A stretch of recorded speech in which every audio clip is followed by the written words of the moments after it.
presença dos vereadores Daniel Annemberg, Eduardo Suplicy e Érica Hilton, convocados regularmente, declaro aberta a 4ª reunião extraordinária de 2022 da Comissão Extraordinária de Defesa dos Direitos Humanos e Cidadania. Informo que esta reunião está sendo transmitida através do portal da Câmara Municipal de São Paulo, pelos endereços online. Hoje temos 2 requerimentos na pauta a serem votados, já compartilhados com antecedência a todos os membros da comissão, e após as votações do requerimento, teremos a reunião do grupo de trabalho sobre a situação de violações de direitos humanos na Cracolândia, criado no âmbito desta comissão e que será conduzido pelo vereador Eduardo Suplicy. Vamos aos requerimentos. Como vossas excelências... registro a presença do nobre vereador Celso Gianazzi. Obrigado, presidente Hilton, vereador Daniel, vereador Suplicy. Obrigada a nós, vereador Gianazzi, por se somar à nossa comissão.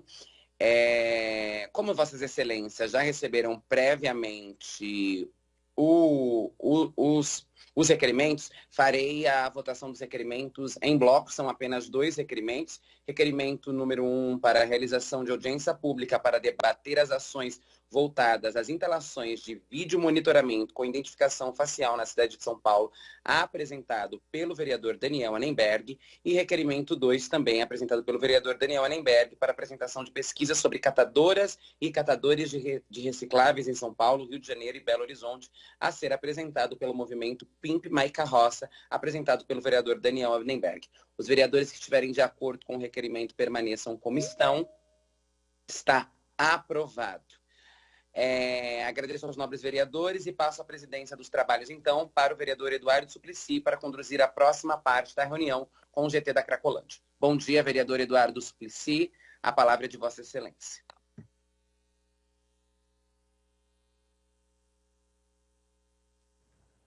Bom dia, presidenta Érica Hilton, a deputada Janaína Pascoal, vereador Daniel Annemberg e senhor Arthur Pinto Filho. Eu queria primeiro convidar os membros do grupo de trabalho que é composto para tomarem lugar à mesa. Então, vereador Daniel Annemberg se senta à mesa junto com Érica Hilton, da Assembleia Legislativa Janaína Pascoal, Emílio de Souza, Érica Malunguinho, do Comuda, Marcos Muniz, que é o presidente do Conselho Municipal de Políticas Públicas de Drogas e Álcool, Cecília Galício, vice-presidente, pode vir à mesa, do CONED, Conselho Estadual de Políticas sobre Drogas, Marcelo Ribeiro de Araújo, do CONDEP, Conselho Estadual de Defesa dos Direitos da Pessoa Humana, o presidente Dimitri Salles, e do Comitê Pop Rua, a senhora Roseli Salles, do Ministério Público de São Paulo, o senhor Arthur Pinto Filho, promotor de Justiça e de Direitos Humanos, e Eduardo Tostes, promotor de Justiça de Direitos Humanos, suplente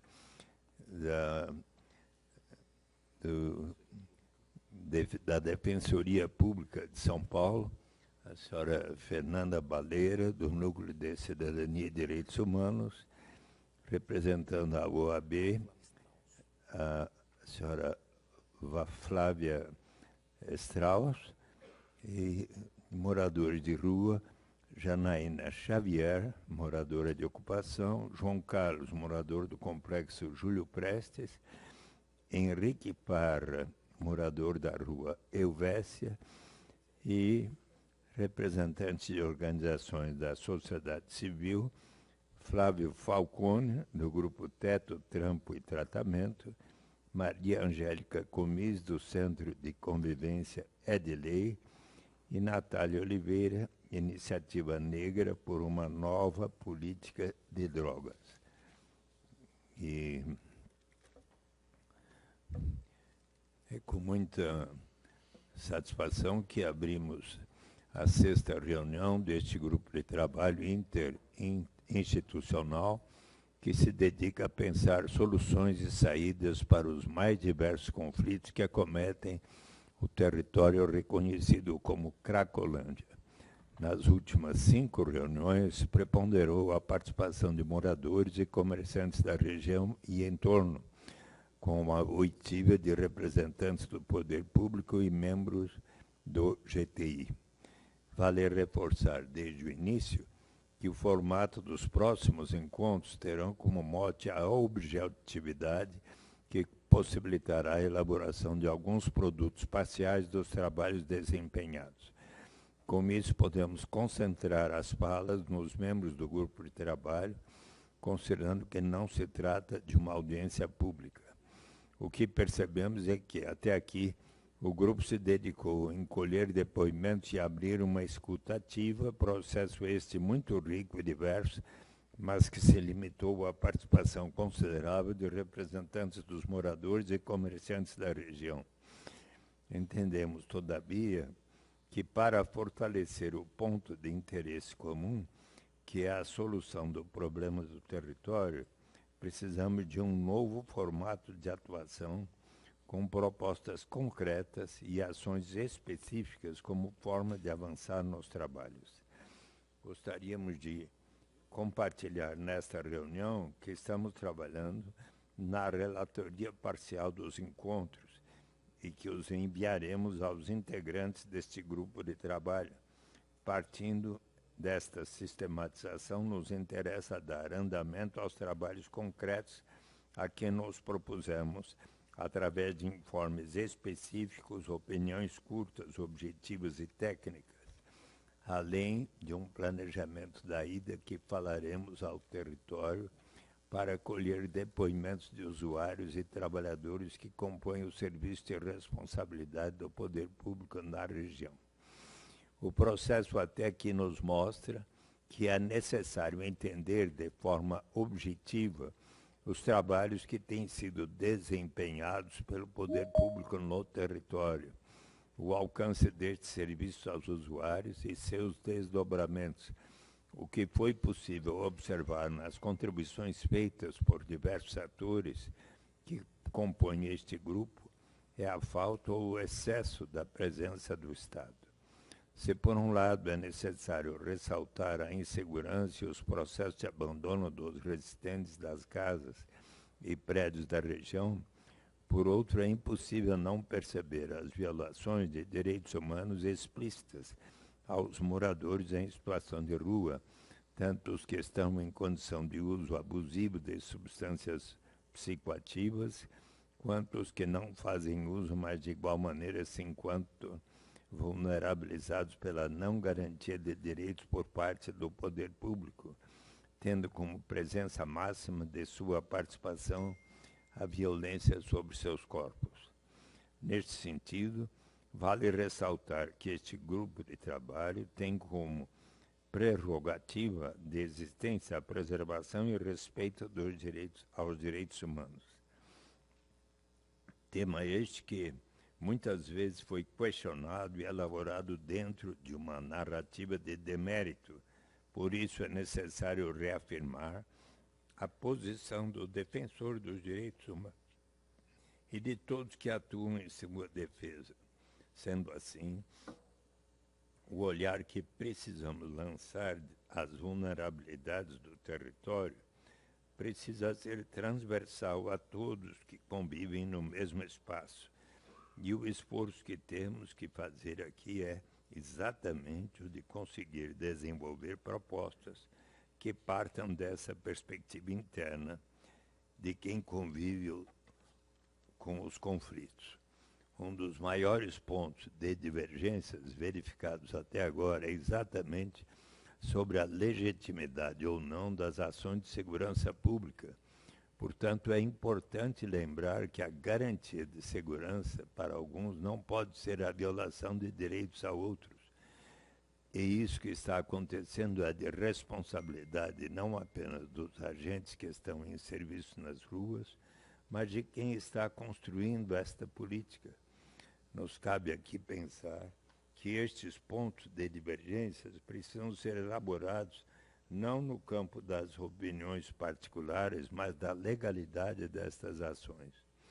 Portanto, a responsabilidade de observar as denúncias de violação de direitos e direcioná-las aos responsáveis, assim como entender, partindo das elaborações levantadas nos encontros, as possibilidades de manutenção da segurança e paz de toda a população moradora, trabalhadora e conivente em geral do território. Eu gostaria até de assinalar, deputada Janaína Pascoal, que no caminho para cá, só para dar uma ideia de como esse assunto que nós estamos aqui trabalhando a respeito está tendo muita importância. A Rádio CBN, eu não pude ouvir tudo, mas entrevistou longamente o prefeito Ricardo Nunes sobre a problemática da Cracolândia e depois algumas pessoas que, como o Aristeu, que também opinou, e outras pessoas, mas a CBN dedicou um bom tempo ao diálogo sobre o que está acontecendo. Então, o nosso trabalho aqui é de grande relevância para o dia a dia de nossa cidade.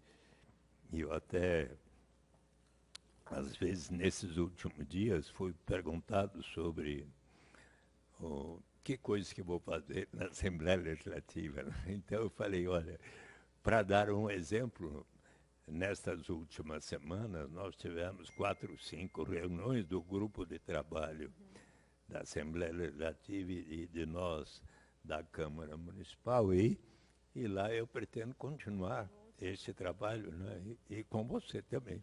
Eu estou fora, senador. Você está fora. Eu estou fora, mas o senhor continua. O senhor continua. Pronto, tem aqui quem continue o trabalho na Assembleia. Olha, eu quero lhe dizer que você é uma parceira que continua, tá bom? A qualquer momento que você queira fazer sugestões e tudo, sua presença será muito bem-vinda. Eu agradeço e aproveito para cumprimentar o senhor, né, que agora, além de senador, além de vereador, é também deputado estadual. Que eu já fui, o primeiro mandato meu foi eleito em 78, 79 a 82, deputado estadual. Que beleza, parabéns. Eu não sei se a vereadora Érica está conosco ainda, mas deixa registrado aqui meus cumprimentos a ela também, eleita deputada federal, né? Obrigada.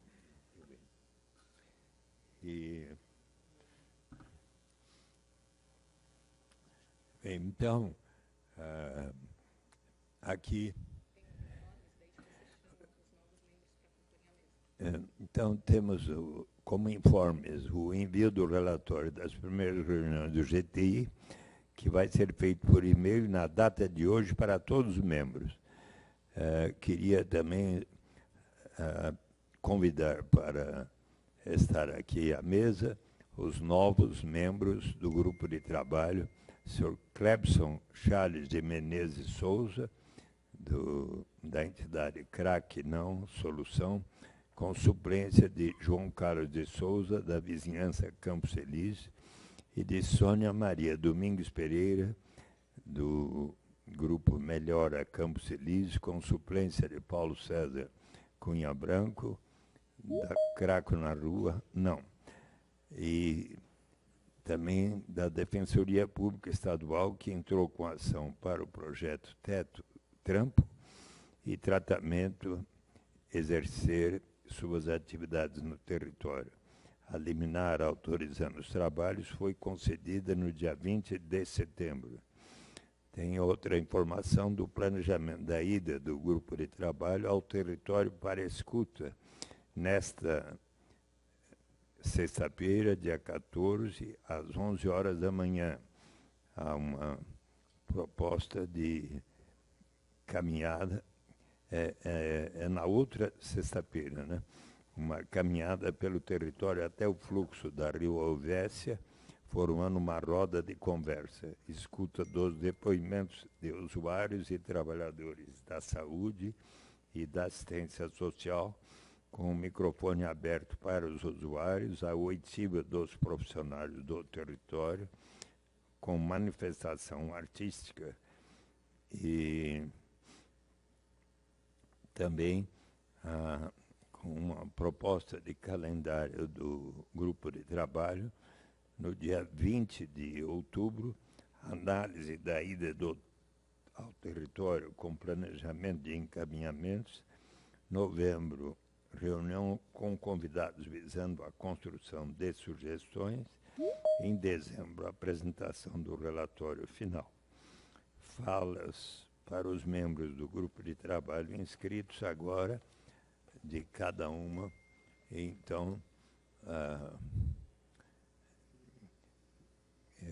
eu abro a palavra por 5 minutos para cada um dos membros do grupo de trabalho que podem se inscrever, e a deputada Janaína e também o vereador Daniel Annenberg, a qualquer momento, podem pedir para falar. Gostaria de falar agora. Então, o senhor Cláudio Strauss, da Comissão de Direitos Humanos da UAB, tem a palavra por 5 minutos. Pode apertar o botão, por favor. Aqui é essa luzinha aqui. Bom dia. Acho que não está funcionando ainda. Pronto. Bom dia. Flávio Strauss, senador. Então, eu sou coordenador do Núcleo de Ações Emergenciais e Direitos Ameaçados da Comissão de Direitos Humanos da OAB. Cumprimento todos os presentes e desde logo esclareço que não tenho conhecimento profundo sobre o território da Cracolândia, sendo esse dentro do nosso núcleo muito mais exercido pelas minhas colegas aqui, doutora Juliana Valente e doutora Luíse, mas venho falar de maneira geral sobre as ilegalidades que temos presenciado, as violações de direitos humanos, porque qualquer ilegalidade e inconstitucionalidade é, antes de tudo, uma violação de direitos humanos, no território, há alguns anos já, e esse ano especialmente desde o dia 11 de maio, que foi o dia em que foi desocupada a Praça Princesa Isabel, em frente à Avenida Duque de Caxias, e que estava presente no lugar o delegado titular do 77º Distrito Policial, Dr. Severino Vasconcelos, com o qual eu e a doutora Juliana pudemos conversar na ocasião. Naquele dia, quando chegamos para conversar com o Dr. Vasconcelos, já havia sido desocupada integralmente a Praça Princesa Isabel, sendo que haviam sido retirados de lá as barracas e as pessoas, não apenas usuários de crack, mas moradores de rua, que estavam vivendo lá fazia já muito tempo, antes mesmo do fluxo dos usuários de crack ser deslocado da Praça Júlio Prestes para a Praça Princesa Isabel. E nessa operação, exercida, digamos assim, como força ostensiva pela Guarda Civil Metropolitana, mas, digamos que, pretextada pela Polícia Civil de São Paulo, alegando a necessidade de cumprimento de mandados de prisão que teriam sido, de pessoas que teriam sido identificadas como traficantes pela inteligência da Polícia Civil, acabou violentando e retirando da praça todas as pessoas que ali viviam, os moradores de rua, levando as barracas e todo o interior das barracas, inclusive documentos inclusive um manuscrito de um livro que uma senhora estava escrevendo na ocasião, sobre as experiências dela, uma senhora que não era usuária, era moradora de rua, jogando tudo como lixo. E quando chegamos, quer dizer, quando eu cheguei e encontrei a doutora Juliana, a praça já estava desocupada nessas condições. E o delegado Severino Vasconcelos, que não, até a minha chegada, se recusava a reconhecer a condição de advogada e membro da Comissão de Direitos Humanos da doutora Juliana, chamando-a de menina, e eu disse, não, menina não, doutor. Doutora, advogada, membro da Comissão de Direitos Humanos, como o colete dela indica. Na noite daquele dia, depois dessa primeira grande violência, que foi desocupar a praça, inclusive dos moradores de rua, sem qualquer nexo de causalidade com acusação de uso ou tráfico de drogas, exercido pela Polícia Civil com a força da Guarda Civil Metropolitana.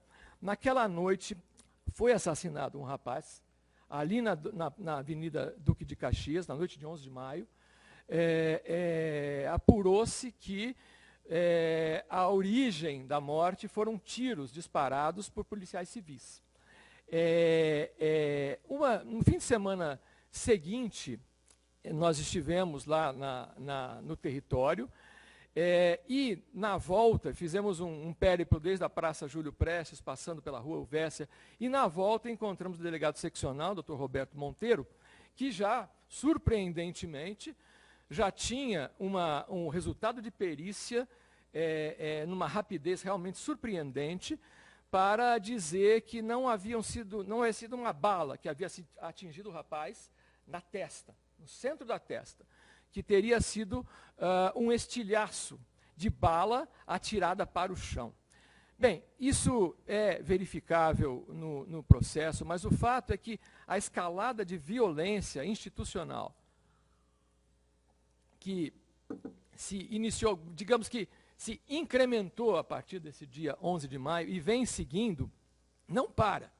E que, especialmente esse delegado titular do 77º Distrito Federal, vem incorrendo reiteradamente em ilegalidades, que a doutora Janaína, professora de Direito Penal e certamente muito experiente em processo penal, poderá me secundar no que digo, como, por exemplo, e como eu disse, não apenas se voltando para usuários de drogas, ou eventuais pretensos traficantes de drogas, retirando moradores de rua, praticando violências contra pequenos comércios e pensões da região, indo junto com a Guarda Civil Municipal desocupar esses estabelecimentos, dizendo, eu não preciso de mandado para isso, o mandado sou eu. A doutora Janaína haverá de me confirmar o absurdo dessa afirmação diante do Código de Processo Penal, porque mandado é mandado judicial, delegado de polícia não tem autoridade para ser o mandado. Aí depois, intervindo no território para deter, para averiguações, coisa que tão pouco existe em nosso Código de Processo Penal, como a doutora Janaína poderá confirmar, o médico Flávio Falcone e as pessoas que com ele trabalham, sob alegação de perturbação da ordem, que sequer crime e não lavrando um auto de flagrante, de prisão em flagrante delito por esse pretenso delito de perturbação da ordem, que seria usar a caixa de som para veicular as mensagens que o médico, no seu ofício, destinava aos usuários, e realmente, depois liberando, vocês me desculpem pelo excesso de prazo, e uma série de outras ilegalidades que mostram a colaboração da Polícia Civil com a Guarda Civil Metropolitana para uma ação que vai muito além de qualquer trabalho em relação a traficantes ou usuários de drogas. Muito obrigado. Doutor Flávio Falcone, muito obrigado. Flávio Strauss, desculpe. Eu falei sobre o Flávio Falcone. Daí veio doutor Flávio Strauss. Muitíssimo obrigado por seu importante diagnóstico das ações que vêm sendo realizadas, muitas vezes com uma intenção como que o prefeito tem assinalado, que seria positivo e tal, mas o que estamos observando são excessos muito graves que levaram até a morte de um dos usuários ali presentes com um chamado tilho de estilhaço, mas isso precisa ser averiguado em profundidade. E também o episódio com o Dr. Falcone, que dedica a sua vida à superação dos problemas ali das pessoas. Então, eu agradeço muito e considero muito relevante o seu depoimento, em nome da Ordem dos Advogados do Brasil. Está inscrita a senhora Roseli Kremer, que representa o Comitê Pop Rua. Então, tem a palavra também por 5 minutos. Prezada Roseli. E, inclusive, há uns 3 dias atrás, o Deitinho, né, sofreu, às 1h30 da manhã, uma agressão policial da GCM. À noite, ele indo para casa com uma pizza e uma cerveja, ele foi alvejado na rua. Inclusive, abateram nele. Não sei se o senhor está a par disso, mas eu gostaria até que ele desse um depoimento, porque foi chocante a situação de abuso de poder. E esse abuso de poder vem geral, né? Vem da sociedade, vem da polícia, vem de todos os lados, né? Político e tudo mais. O que a gente tem que pensar é em portas de saída para essa Cracolândia, de resolver o problema entre todos. Não é aqui ficar batendo boca, brigando, que não vai levar em lugar nenhum. O que existe é que tem que ser criado uma solução para os dependentes que estão na Cracolândia. E isso eu não digo só de droga, de bebida, emocional. Porque tem pessoas que não têm para onde ir mesmo, entendeu? E eles se cuidam, porque a rua se transforma numa grande família. Eu gostaria de fazer um desafio a vocês, não. É uma participação. Porque eu acredito que vocês tinham que estar lá na rua também e conhecer aqueles que estão incomodando vocês. Porque o que eu acredito dessa vida é o diálogo. O diálogo e você entender aquela pessoa por que está ali. Porque ele está nessa máquina de, sabe, de tudo, de violações, de poder, de drogas, de tudo, de moradia, entendeu? De territórios, de patrões, então, e de máfia. Então, eu acredito que se a gente se unir, fazer uma ação da Cracolândia social, mas fundamental e com saúde, sabe? Porque hoje as pessoas não podem ficar mais paradas, porque elas são jogadas de lá para cá. E durante a noite, quando tudo fecha, aí que o bicho pega. Entendeu? Então, eu acredito que a gente tem que ser humano. Humano, gente. Nós estamos terminando esse ano que está sendo assim, sabe? Nós estamos ainda vivendo os traumas dessa pandemia, que acabou com nossas famílias, que quebrou todo mundo. E quebrou bruscamente, porque muitos estão sendo jogados diariamente na rua. E não é por causa de droga, não é porque laços de famílias quebraram, ou porque você acaba nessa vida. Não. Existem vários caminhos que se trombam. E já que vocês estão aqui pedindo o direito de vocês têm que entender que a gente também tem o direito de viver. É fundamental. E vocês de poder que juram a pátria, sabe? Vocês têm que jurar isso, o amor. É uma construção. Porque se vocês querem fazer nome nesse planeta, vocês têm que fazer algo, portas de saída, que nem o reencontro.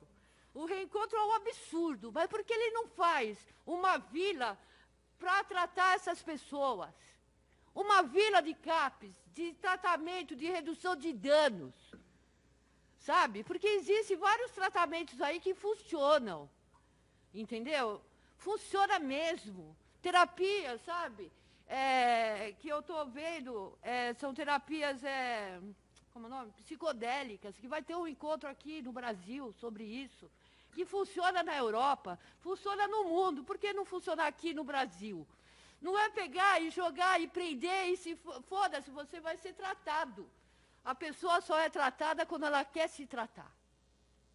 Porque ela está naquele momento kamikaze, que ela não está nem mais aí, porque ela já foi jogada de todos os lados. Ela não procura voltar para a família porque ela sabe que ela é um problema. Entendeu? Então, eu acredito que vocês tinham que sair das suas caixinhas, dos seus predinhos, das suas moradias, e ir para a rua, e escutar, e conversar, e dialogar, porque não existe diálogo que não chegue na rua. A rua escute e fale.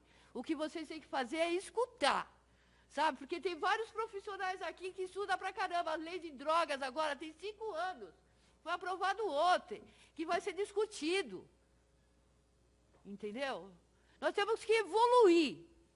Não retroceder, porque eu só estou vendo essa política retroceder. Porque nós não temos políticas públicas que funcionem. Porque tudo que funciona dura pouco.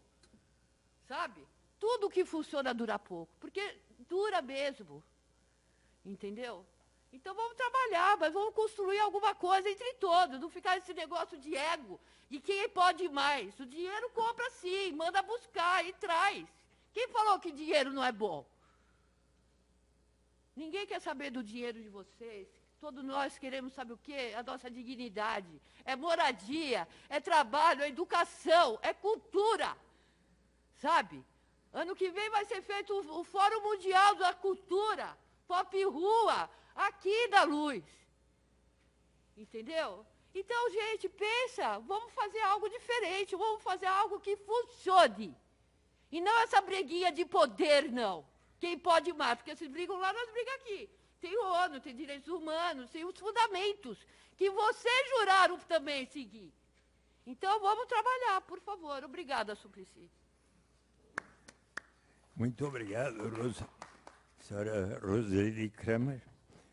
Sabe que eu acho muito importante o sentimento da população em situação de rua e a forma como a senhora aqui se expressou. Sabe que tem uma coisa interessante? Será que, por acaso, a senhora é parente do professor Kramer, que foi meu orientador de tese, quando em 1973 eu fiz a tese para a Michigan State University de doutoramento? Depois a senhora me disse. Mas o sobrenome dele era o mesmo que o seu. Então depois vamos descobrir se eram parentes.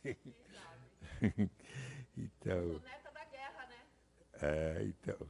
E aqui agora hoje nós temos os netos da Covid, né? Os filhos da Covid, as vítimas da Covid, né? Ninguém fala. Então, estão abertas as inscrições para as pessoas que são do comitê do grupo de trabalho.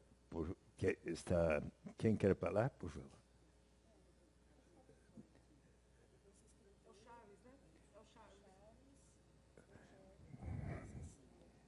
Então, senhor Carlos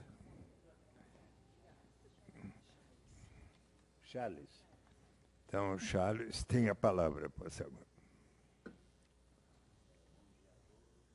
Pode ligar o som. Bom dia a todos. Cumprimentar todos aqui da mesa e todos os presentes e todos que estão também online. Vou tentar ser bem breve, porque o tempo é curto e nós temos um vídeo para apresentar. Tá? Estamos aqui afirmando que nós não queremos eles nas ruas. Em nenhuma rua. Lugar de doente é na clínica ou em hospital. Tendo tratamento digno, de qualidade, e é necessário um plano, um projeto de assistência pós a desintoxicação desses usuários. Não queremos de volta o projeto de braços abertos. Um projeto péssimo, que só trouxe piora para a população de São Paulo. Reforçamos nossa pergunta. quais os impactos causados na vida da população, de moradores, comerciantes e trabalhadores e adjacentes. Até hoje essa pergunta não foi respondida. Até hoje os antropólogos que vêm aqui trazer números em defesa da Craco não trouxe esses dados. Até hoje esta comissão ou qualquer comissão científica trouxe esses dados. Só traz dados para a defesa da manutenção da situação de rua, de drogadição. Tá? Então nós queremos deixar de novo essa provocação aqui. Queremos deixar claro que queremos ajudá-los e nos ajudar. Não queremos eles nas ruas e muito menos no centro. Eles precisam ser acolhidos em uma clínica ou hospitais adequados, fora das ruas e do centro de São Paulo. Vocês falam em dar casa para eles. Aí me pergunto, qual seria a prioridade? Uma família que está em situação de rua com crianças, ou um viciado que na maioria das vezes não tem condições nenhuma de discernimento e racionalidade. Falo de casa, moradia, não falo de um local onde eles possam morar, tá? Vamos deixar isso bem distinto. Não é querer dizer que eles não tenham direito a uma moradia digna, mas no momento que eles estão, da maneira que eles estão doentes, eles vão conseguir fazer uma manutenção de uma casa, porque a gente vê eles destruindo tudo, para roubar ferro, para vender, patrimônio público e patrimônio privado sendo destruído. Imagine a casa que for dada para eles, se eles não tiverem uma condição de intelecto mínimo, de razoabilidade, para administrar a sua própria vida. Tá? Então fica assim a minha provocação e pergunta. A impressão que nos dá é que de fato vocês não querem tirá-los da rua. Porque mantê-los na rua é manter muitos projetos bancados e financiados com dinheiro público. Na assembleia anterior foi perguntado aos senhores quem quer uma Craco na sua porta. A maioria se calou. Inclusive, nós tivemos uma reunião com o Ministério Público, com o subprocurador-geral do Estado, o senhor Arthur, e eu fiz a mesma pergunta para ele. E ele deixou bem claro que na porta da casa dele ele não gostaria. Então, por que na nossa tem que ser? Porque lá é o lugar. Sabe? Então, assim, a gente precisa aqui discutir projetos embasados para realmente dar um resultado efetivo. Que é o tratamento, que é o pós-tratamento, porque também hoje o que a prefeitura oferece, um tratamento de 7 dias, de 1 mês, não é a solução. Porque depois ele sai de lá, ele vai para onde? Vai para a rua. Ele vai para onde ele se sente protegido. E onde é que ele se sente protegido? É no meio deles, e volta a usar droga de novo. Então não é uma solução. Então acho que está na hora de a gente começar a debater uma solução de forma concreta. E sobre a fala do Dr. Flávio Strauss, sobre o Flávio Facone, ele sim comete crime. Porque a partir do momento que ele não entra com requerimento para a prefeitura para fazer um evento em espaço público e tem essa autorização, ele está cometendo um crime municipal. Ele precisa ter autorização para fazer essa manifestação e também os decibéis das caixas de som incomodam muito porque está acima do que a lei permite. Então ele cometeu crime sim. Não, tá? O senhor me desculpe, mas o senhor pode ver na Constituição Federal que a manifestação é livre mediante aviso à autoridade pública. Não é necessária nenhuma autorização. Bom, existe lei municipal que regula isso, mas não vou aqui entrar no embate. Por gentileza, pode soltar. É meu minuto de fala, gostaria de ser respeitado. Por favor, pode soltar o vídeo, por favor.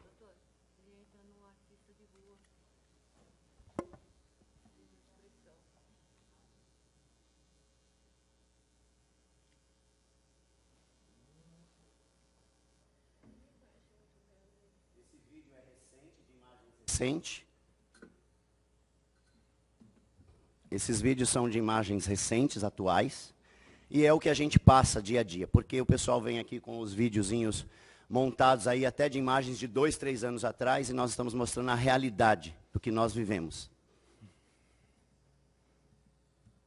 Alguma dificuldade em passar o vídeo?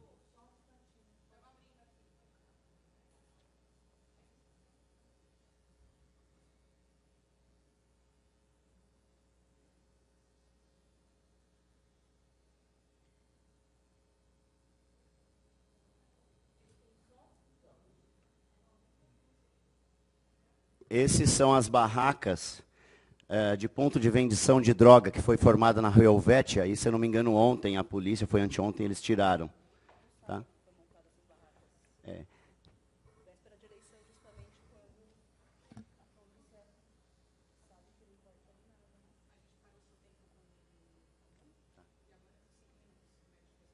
Tá bom, obrigado.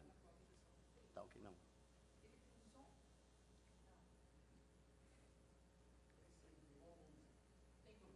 Tem uma música. Isso aqui, gente, é a noite toda, gritos. Quem tem pó? Quem é o da maconha? Quem tem o cartão, a maquininha de cartão? Tá? Isso é a noite toda. Tá? Quem mora na Rua Helvétia não consegue dormir. Os que conseguem estão se automedicando.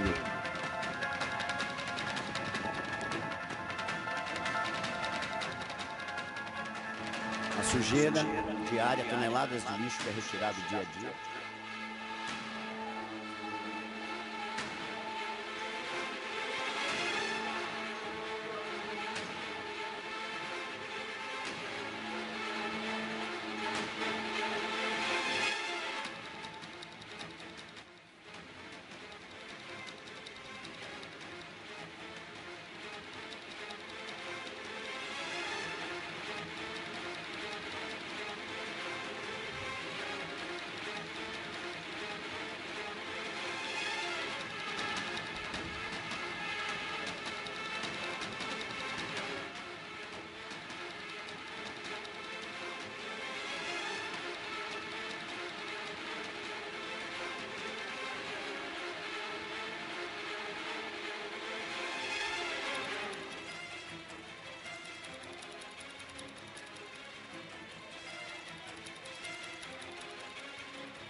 Nós termos a consciência da extensão do problema.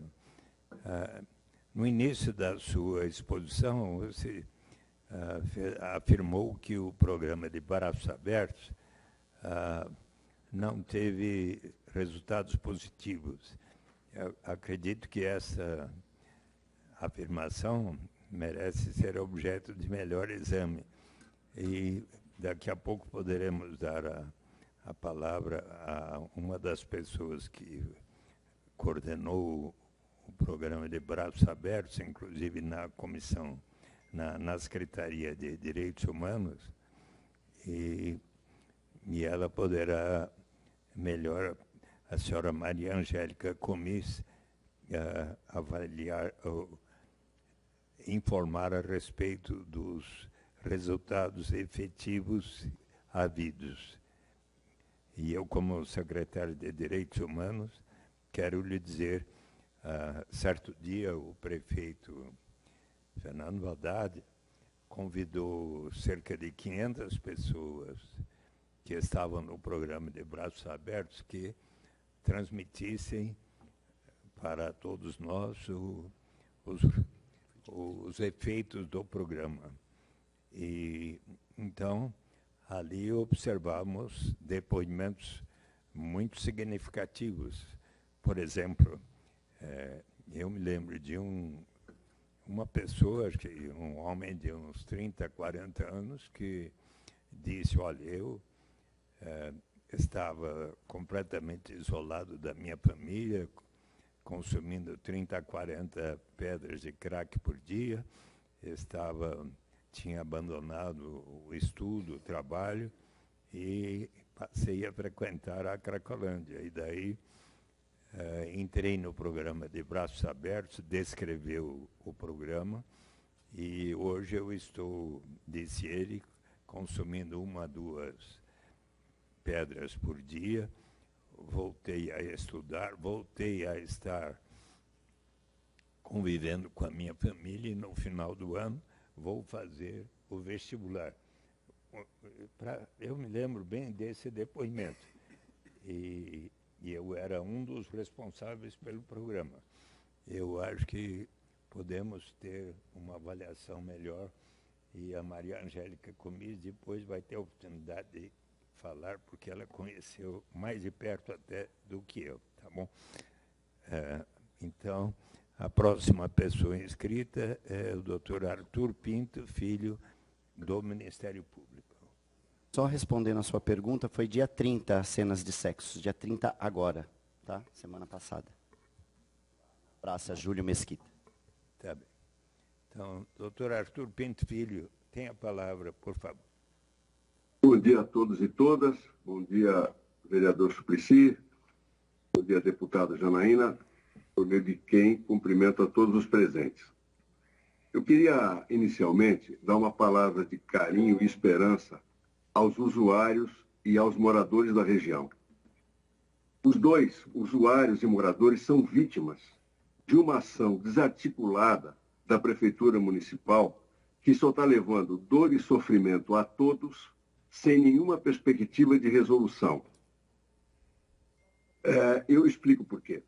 Em abril do ano passado, a Prefeitura, através do secretário executivo do Programa Redenção e da secretária de Assistência Social, numa reunião gravada no Ministério Público, falaram de uma possibilidade de um outro Programa Redenção que seria proposto pela Prefeitura. Mas informaram que, para que isso acontecesse, eles iam criar 2 novos CIATs na região central. O que é o CIAT? O CIAT é um equipamento importantíssimo de assistência social e saúde para pessoas com problema de uso abusivo de álcool e drogas. Muito bem.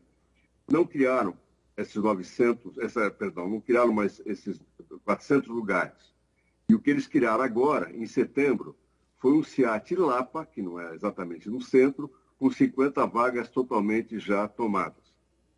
Eles também, em abril de 21, falaram que antes dessa operação, iriam criar na cidade, no centro da cidade de São Paulo, 6 novos CAPs. 6 novos CAPs.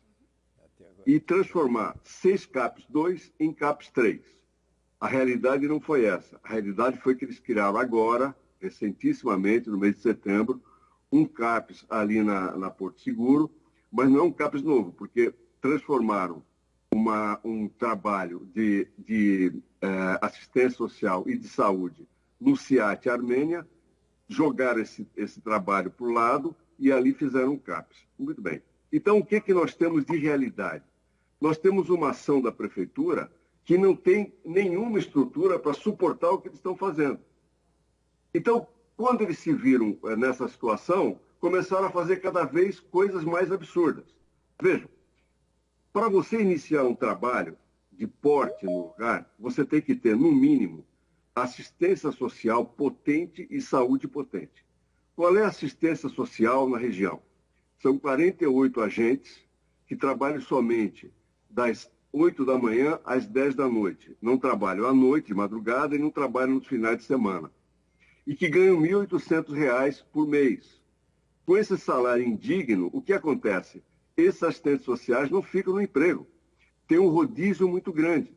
E esse rodízio impede a relação de confiança entre o usuário e o trabalhador da assistência. Então, você não tem um trabalho efetivo de assistência na região.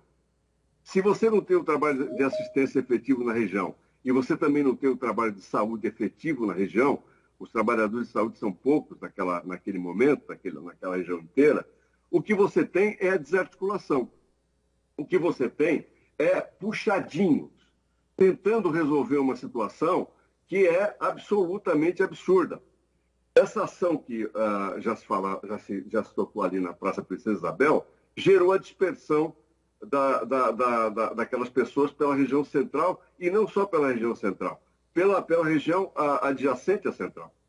Então, a Prefeitura vem falando, isso é muito bom, porque facilita a abordagem da assistência social. Nós ouvimos 3 altos funcionários da assistência, eles falaram não ajuda não, só atrapalha. A gente não tem como procurar as pessoas, não tem mais contato com as pessoas. Isso significa absoluta selvageria. Essas cenas que foram mostradas aqui, elas existem porque à noite não tem assistência social e não tem saúde. Não tem nada na região. É um absoluto vazio do Estado. É por isso que acontecem essas cenas. A Prefeitura percebeu isso, o equívoco E veja, quando você entra no equívoco, você tem duas alternativas. Ou acelerar para frente no equívoco, ou parar e verificar o que está errado. O que a prefeitura faz é acelerar o horror. Eu vou dar alguns exemplos. O prefeito, em determinado momento, falou que 22 pessoas da área da Cracolândia foram internadas no Hospital Bela Vista. Nós fomos verificar se essa informação era verdadeira, era falsa. Das 22 pessoas internadas, somente 2 tinham problema de drogadição e eram da região central. As demais eram da cidade inteira, com problema de ideação de suicídio, com vários problemas psiquiátricos, nenhum com problema de drogas e nenhum da região central. Então, vejam, se mente para a sociedade. Nós fomos atrás do hospital para saber como é que ele atuava e descobrimos que o hospital não podia estar aberto, o setor de psiquiatria. Por quê? Porque não tem o alvará da vigilância sanitária. Então, recomendamos à Secretaria Municipal de Saúde que parasse com aquilo e, efetivamente, eles pararam. O hospital vai retornar assim que a vigilância sanitária der o ok. Muito bem. O que eles estão fazendo agora? Aquilo que já foi testado no mundo inteiro e nunca deu certo, e não vai dar dessa vez. O que eles estão fazendo? Aquilo que ninguém no mundo faz. É colocar a polícia para pegar as pessoas e tentar convencê-las a fazer tratamento. Isso não existe. Se alguém me falar no mundo, em qualquer lugar do mundo, no Brasil ou no exterior, que uma experiência um dia não existe. É polícia. O usuário não é polícia que vai convencer o usuário a se tratar. Quem vai convencer o usuário a se tratar é assistência social e saúde. Então, agora, a polícia leva o usuário para a delegacia. Veja, continua sendo crime o uso, mas não dá prisão. E aí eles sugerem o tratamento. Poucos aderem ao tratamento. Poucos, muito poucos. Parece que de ontem somente 4 aderiram ao tratamento. E aí eles vão para onde? Eles vão para o Hospital Cantareira. Veja bem, o Hospital Cantareira era um hospital geral que atendia problemas de saúde de todos os munícipes. Nós temos filas imensas de gente que precisa de operação e entretenimento e que não tem. Então, eles transformaram o Hospital Cantareira, com 116 leitos, em hospital psiquiátrico. Nós pedimos, então, ao Hospital Cantareira que nos encaminhasse, desde o dia 1º de setembro, quem eles internaram e como. Verificamos o seguinte, ilegais. Ilegais por quê? Porque para haver internação, quer seja involuntária, quer seja voluntária, precisa um laudo circunstanciado. O que significa isso? Um laudo minucioso, um laudo muito claro, o porquê aquela pessoa está sendo internada e para quê? Qual é o objetivo daquela internação? Eu recebi aqui documentos do Cantareira que são vexatórios, civilizatoriamente vexatórios. Veja, motivo da internação, olha o laudo, motivo da internação, tem lá A, B, C, D, F, G, vai até quase Z. Aí o médico risca, risco de exposição social. Veja, risco de exposição social, o que é isso, gente? Qual é o sentido disso? O que significa isso? E mais, não há a assinatura de familiar ou de gente da assistência ou da saúde concordando com a internação. Então, nós vamos chamar o diretor, vamos chamar os médicos que estão fazendo esse tipo de laudo para eles explicarem. Agora, vejam, há um mito falso que precisa ser desvendado, que a internação vai resolver o problema. Depende da internação. Veja, a internação que está sendo feita no Hospital Cantareira, em média, é de 20 dias. Eu desafio um psiquiatra com diploma que diga que em 20 dias uma pessoa com uso abusivo de crack tem remissão do seu problema. Desafio. Não existe isso. Todos sabemos que em 20 dias ninguém resolve o problema de dependência de crack. Então, veja, eu estou pedindo também, isso é muito importante, o contrato da prefeitura com essa organização social. Quanto está pagando a prefeitura? Qual é o valor que estão dando mensalmente para essa instituição gerir esses 116 leitos? Vamos saber. Quanto custa cada leito? Alguém fala, bom, da casa é muito gasto. Não, eu concordo mesmo. E de fato, nós não temos casa para as pessoas, nem usuários e nem não usuários. Né? É claro que não. Mas você tem que ter uma porta de saída honesta. Você tem que ter, no mínimo, uma possibilidade de que a pessoa trabalhe, tenha a sua renda, tenha um lugar para viver. Então, o que está acontecendo hoje, meus amigos, é o seguinte: as pessoas estão indo para o Hospital Cantareira, que fica longe, fica num lugar ermo, quase deserto, no meio do mato. Ficam ali e saem depois como? Doutor Arthur Pinto, só queria avisar que o senhor já excedeu, é muito relevante o seu depoimento, mas é que precisamos aqui dar a oportunidade a todos do grupo de trabalho. Então, perfeitamente, vereador, eu encerro, portanto, por aqui. Muito obrigado. Acho que as suas considerações e informações são muito importantes para o nosso diagnóstico aqui. Então, passamos a palavra agora para Maria Angélica Comis, do Edley. Bom dia a todas, todos e todes. Eu gostaria muito de cumprimentar o vereador pela sua eleição e dizer que eu já participei de algumas atividades técnicas, desde 2018, por exemplo, que houve... Tá. Chega mais perto. Mais perto. Aí. Eu pude participar, né, de algumas câmaras técnicas e subcomissões técnicas de política de drogas. Uma delas foi a Câmara Técnica no Conselho Estadual de Medicina, no CREMESP, durante um ano, em que nós fazíamos reuniões mensais e o intuito era criar uma proposta, né, um documento que fosse uma proposta.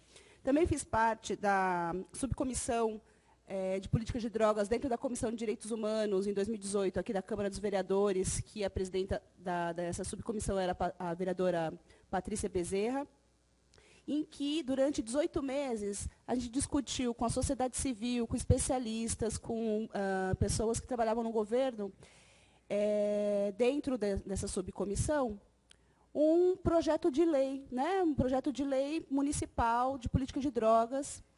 E todos esses grupos de trabalho, a gente conseguiu executar um trabalho, efetivamente, né? E o que tem me preocupado nesse grupo de trabalho aqui é que o tempo todo a gente ficou perdendo energia e tempo em discussões e apontamentos e vociferações, né?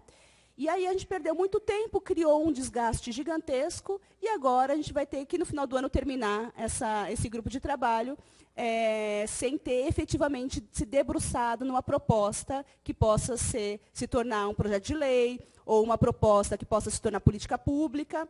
E aí esse desgaste só gerou mais tensão para o território, né? E aí eu conto com a Roseli, né, que trouxe a denúncia, né, de que um redutor de danos do Edley foi alvejado, né, no domingo à noite, voltando para sua casa, um trabalhador que mora no território, que faz parte do Comitê Pop Rua, que trabalha numa organização que participa de todos esses outros espaços, foi alvejado de graça, né, pela Guarda Civil Metropolitana, levou um tiro, a mão dele ficou inchada, né, foi agredido, humilhado, sua pizza caiu no chão, não deixavam ele pegar a pizza, porque ele estava indo para casa, porque ele mora na Cracolândia, né? E a gente só se desgastou com tudo isso e a gente está vivenciando algo cada vez pior, né?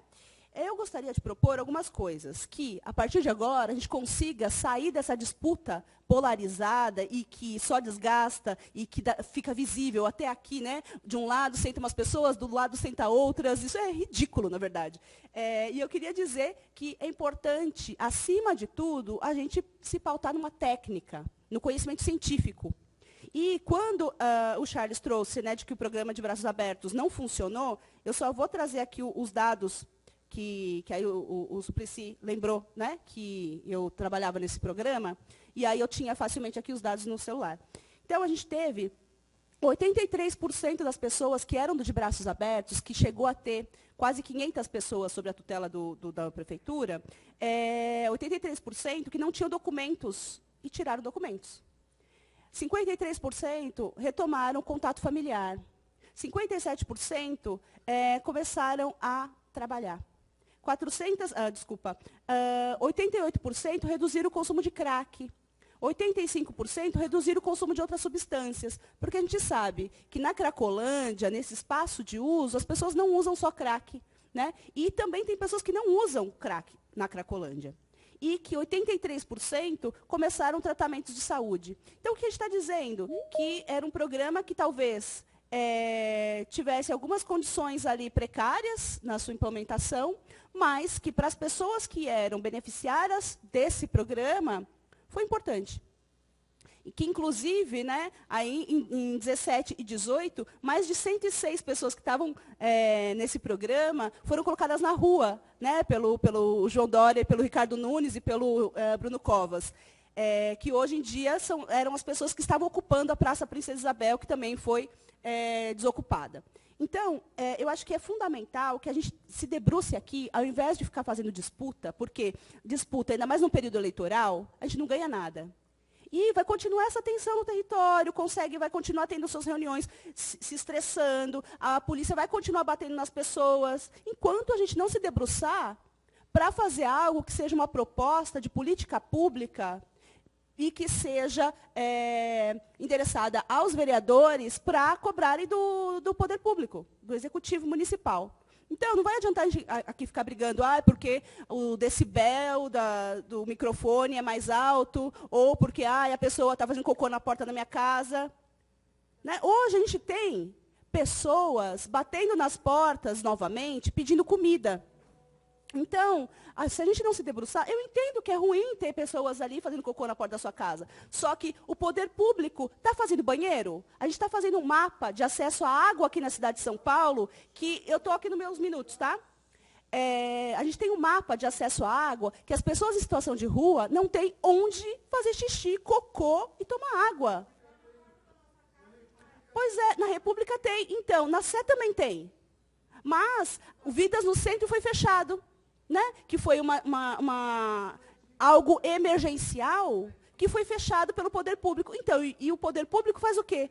Criou um banheiro em que os usuários vão ter uma frente de trabalho para cuidar desses banheiros? Porque assim funcionaria. Né? E aí, não, eu concordo que não é adequado. Não é adequado, mas eu vou escorraçar essa pessoa? Agora, a minha proposta é que a gente possa... Permita ela falar, por favor. A minha proposta é que a gente possa se debruçar... pode se inscrever depois.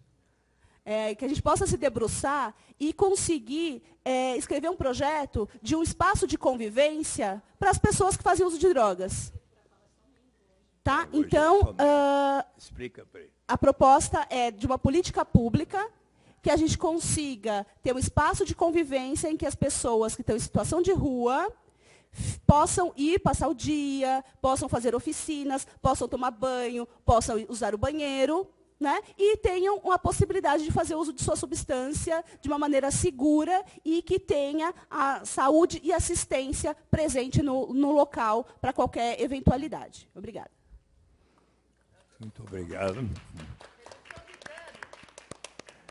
É importante o seu depoimento, Maria Angélica, porque, inclusive, trabalhou com o programa de Braços Abertos e interagiu muito com todas as pessoas ali na Cracolândia. E eu sou testemunha disso. Agora, a defensora Fernanda Valera tem a palavra.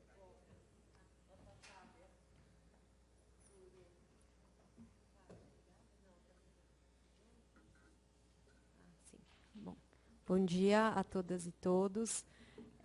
Eu vou tentar ser breve e me ater ao tempo, porque assim como a Angélica falou, acho que todos nós aqui compartilhamos um cansaço de lidar com esse tema e de fazer essas reuniões em que a gente parece que fica girando em círculo e pouco consegue avançar em termos de proposições, né? Eu me solidarizo, assim como fez o promotor Arthur, aos moradores da região. eu acho que a gente tem um consenso de que o que está acontecendo lá é uma violação de direitos e uma violação à dignidade humana de todas as pessoas, de quem vive no território, de quem circula no território, de quem está em situação de rua no território, de quem faz uso abusivo de substância em situação e vive lá. Então, são todas essas pessoas que estão lá, elas são seres humanos, ninguém perde a sua humanidade por estar na rua, ninguém perde a sua humanidade para fazer uso abusivo de droga, e isso nos conecta e nos faz, a gente está unido, né, aqui nesse propósito de pensar em soluções que visem as pessoas e que não aprofunde essas violações de direito. Então, para contar um pouco, eu sempre acho que eu estou sendo repetitiva aqui nesse grupo, porque eu acho que enquanto a gente não olhar para a questão da Cracolândia como um problema que é, primeiramente, um problema fruto da pobreza extrema, que são pessoas que vivem em situação de extrema vulnerabilidade, extrema pobreza, e que o crack é a ponta desse iceberg, a gente não vai conseguir pensar numa solução. Então, quando a gente olha para as pessoas que estão lá, a maioria delas tem histórias de vida com vínculos familiares fragilizados, uma vivência de rua que perpassa quase toda a sua existência, e isso tem prisão, Fundação Casa, hospitais psiquiátricos e outras instituições fechadas que vão marcando essa vida de um monte de violação e aprofundam a exclusão dessas pessoas da sociedade. Então, essa é a vivência das pessoas que estão lá. Elas fazem uso abusivo de drogas? Fazem. Mas esse não é, de longe, o principal problema. É uma consequência de um problema de pobreza extrema e da falta de políticas de moradia, acesso à renda e trabalho que acaba potencializando essa situação. Então, acho que todo mundo aqui concorda que as políticas públicas que estão sendo executadas naquele território são insuficientes. E mais do que isso, nem mesmo as operações policiais, né, que estão acontecendo com frequência desde o início do ano, no âmbito da Operação Caronte, têm servido para resolver o problema. Pelo contrário, pelo que essas imagens que o próprio Charles trouxe aqui, o problema só se aprofunda a cada dia, não é mesmo? Porque o tráfico continua lá, ele acabou de mostrar. Então, qual é a efetividade das ações da polícia? Nem isso está se revelando como efetivo.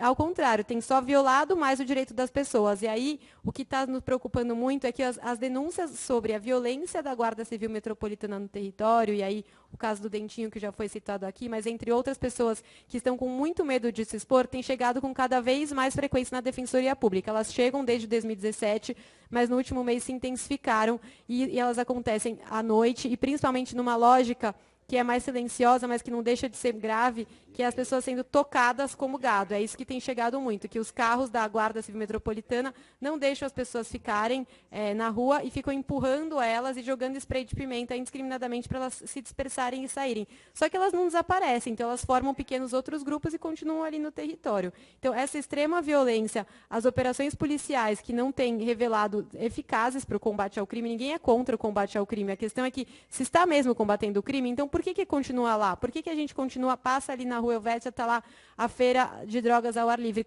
em que pese as operações policiais semanais? Será que elas estão sendo efetivas? Então, eu acho que a gente precisa caminhar a partir dos nossos consensos, que eu anotei aqui, que é uma situação indigna. Isso foi falado por todo mundo que se manifestou. Ninguém concordou que o que está acontecendo lá é digno para ninguém, para morador ou para a pessoa que está na rua usando droga. O nosso outro consenso, as políticas que estão sendo executadas até então são insuficientes e não são garantidoras de direito. Que outras políticas a gente precisa? Eu acho que a gente tem que se debruçar agora para partir para soluções e construção de propostas conjuntas nesse grupo, que eu acredito sim que são possíveis, se a gente partir da lógica do ataque, do eu acho isso, eu acho aquilo, e pensar conjuntamente o que a gente quer levar para a prefeitura. A gente quer levar, vamos pensar numa política de acesso à renda para essas pessoas, vamos pensar numa política de moradia para essas pessoas, ampliação do CIATES 2. O CIAT é um serviço que foi construído na legislação municipal, da política municipal de álcool e drogas, que integra saúde e assistência, é um serviço de acolhimento terapêutico para essas pessoas. Ele está sendo desmontado, não foi reforçado, não foram abertas novas vagas, e mais do que isso, o que tem chegado ao conhecimento da Defensoria com bastante preocupação nessa última semana é o surgimento de um novo serviço ali no território, que tem se usado do espaço do CAPS Boracéia, onde as pessoas chegam algemadas, onde a sensibilização para adesão do serviço é feita pela Polícia Militar, e onde o que está sendo proposto é uma internação, de forma completamente... E não é a internação pode ser necessária, mas ela tem que ser feita nos limites da lei. O que a gente tem ouvido é que ela está sendo feita à margem de qualquer outra legislação do que está previsto. Então, acho que a gente tem que se debruçar para o que tem na lei. A lei da Política Municipal de Álcool e Drogas é uma lei recente, de 2017.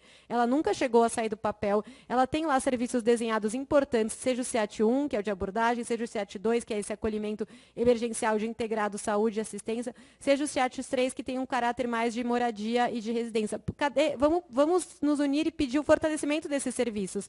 Se as pessoas tiverem acesso às políticas públicas, tiverem acesso a esses serviços, a chance delas saírem ali do território, da porta da casa de vocês, é muito melhor, só que esse acesso não está chegando. Então, acho que a gente precisa começar a entender por que ele não está chegando, fazer propostas comuns desse grupo e sentar com a prefeitura e tentar negociar. Porque a gente ficar aqui nesse grupo trocando, vocês defendem isso, vocês defendem aquilo, um é a favor disso, a favor daquilo, a gente não está conseguindo sair do lugar. Eu sinto que a gente anda em círculos e pouco consegue avançar. Então, acho que a gente tem esses consensos de que ninguém está feliz com o que está acontecendo naquele território, isso nos une, e que as propostas precisam vir da construção de políticas públicas. O Estado é, sim, responsável pelo que acontece lá, e ele precisa desenvolver políticas de trabalho, moradia e acesso à renda, e aí o nosso agora eleito deputado tem uma proposta fundamental que precisa ser implementada e priorizar essas pessoas que estão nessa situação de vulnerabilidade. Então, acho que a gente precisa construir um documento comum desse grupo, acho que já temos várias reuniões, para apresentar uma proposta concreta para a prefeitura do que a gente quer. E acho que seria um passo muito importante de mostrar que até quem tem, aparentemente, ideias tão diferentes sobre um mesmo problema podem ter consensos. Acho que isso seria positivo a gente se posicionar enquanto grupo composto com tanta variedade de pessoas nesse sentido perante a prefeitura. Quais são os consensos possíveis? E aí a gente começar a conversar a partir daí e não só ficar nessa lógica de ataque, quem defende o quê, vídeo de um lado, vídeo do outro, porque acho que isso não tem sido propositivo e construtivo. Então, essa minha sugestão, acho que a gente pode trabalhar na redação de um documento, me disponho a contribuir pela Defensoria Pública, partindo do que temos ouvido aqui de consensos. Então, muito obrigada, boa tarde. Muito obrigado, defensora Fernanda Balera, pelo seu espírito construtivo de chegarmos a soluções que possam até mesmo serem de consenso de partes que aqui estão, por vezes, divergindo, mas a sua forma de sugerir foi muito positiva para todos nós. Se me permitem, eu gostaria de que no documento que vamos elaborar no final se destaque a importância, inclusive, da renda básica universal e incondicional. Eu, aliás, vou verificar se no dia 14, quando formos fazer a visita à área da Cracolândia, às 11 horas da manhã, eu possa convidar a Marjorie Serrano, que escreveu uma peça de teatro de aproximadamente 6 minutos sobre a renda básica na Cracolândia. Se ele puder vir, ele mora no interior, eu vou convidá-lo. Então, agora, Cecília Galício, do Comuda, tem a palavra também por 5 minutos. Perfeito. Depois o Paulo Branco é o último inscrito, e em seguida falará a nossa deputada também. Boa tarde. Suplicy, por favor, pode me escrever a Janaína? A outra... A Janaína Xavier também está inscrita antes da Janaína Pascoal. Está bem? Vamos lá. Boa tarde a todos e todas. Meu nome é Cecília Galício, eu represento o Conselho Municipal de Política de Drogas aqui do município, né, que, como todo mundo sabe, é um espaço plural de participação da sociedade na construção de políticas públicas relacionadas a álcool e drogas. Né, e cumprindo também a sua função de ser um espaço permanente de fiscalização da eficácia dessas políticas públicas de saúde e assistência no município. Desde a criação desse GT, o Conselho Municipal, através da sua coordenação executiva, participou de diversas reuniões com autoridades para orientar, inclusive, as nossas ações, a convite do do deputado Suplicy. Nós participamos de um ciclo de reuniões que, inclusive, envolveu o Ministério Público, o presidente do Tribunal de Justiça de São Paulo. Em paralelo, no exercício de suas próprias atividades, o Comuda também, a partir de nomeações dentro da sua plenária, participou de uma série de visitas aos aparelhos de acolhimento de saúde e de assistência da cidade, né, para pensar numa solução, né, numa solução e na construção de um documento capaz de nortear o poder público na implementação das melhores políticas públicas de saúde relacionadas ao município, né, o que é papel do município.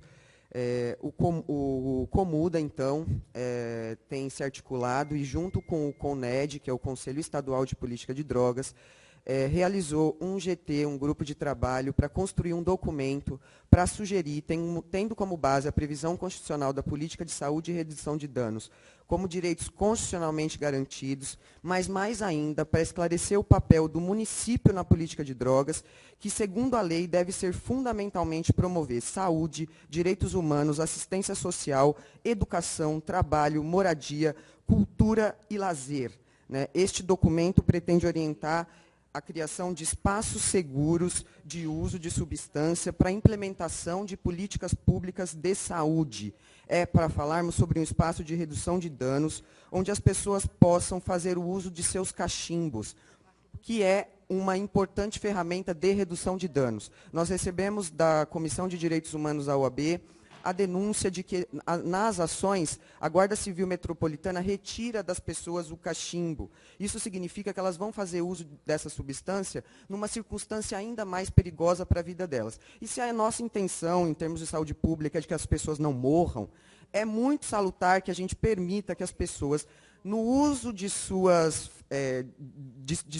dos seus usos de substâncias, tenham direito a fazer isso com redução de danos, né?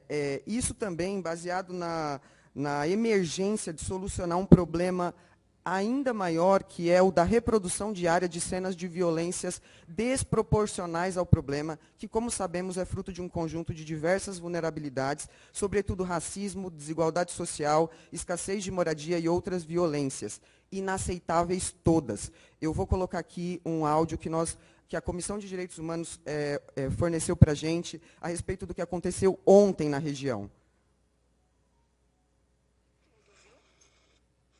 Eles estão jogando bomba e tudo, viu? Estão com tudo. Você tá pela redondeza, tá? Estão dando tiro agora. Há uma semana, eu também acompanhei, ao lado da Defensoria Pública, uma pequena operação policial onde a GCM realizou a prisão de uma pessoa, e no meio dessa intervenção toda, a Guarda Civil Metropolitana com fuzis, pistolas, etc., um dos moradores me perguntou assim: vocês são dos direitos humanos?